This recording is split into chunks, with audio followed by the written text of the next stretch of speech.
Hello friends, எல்லோரும் எப்படி இருக்கீங்க? ரொம்ப நாளாச்சு வீடியோ போட்டு. இன்றைக்கி பார்த்தீங்கன்னா நம்ம கடையிலேருந்து மீன் எடுத்துகிட்டு வந்தது மீன் குழம்பு தான் வைக்கிறது உங்களுக்கு காட்ட போகிறேன்.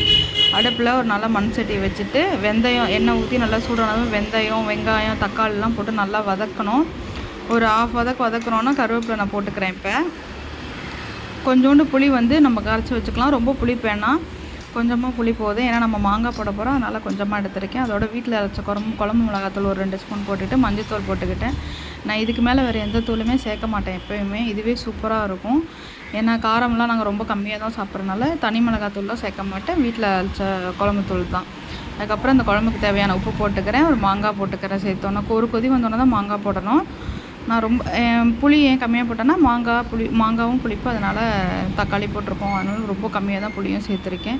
இப்போ பார்த்திங்கன்னா சைட் பை சைடாக நான் மீன் ஒரு 4-5 பீஸ் வறுவலுக்கு அப்படியே ரெடி பண்ணி வச்சுக்கிட்டேன். நல்லா கொதிச்சோன்னா ஒரு பச்சை மிளகா, மீனெல்லாம் நல்லா சேர்த்துக்கலாம். இது பார்த்திங்கன்னா ரொம்ப குட்டியான கெண்டை தான், நம்ம கடையில் இருந்து தான் எடுத்துகிட்டு வந்திருந்தேன்.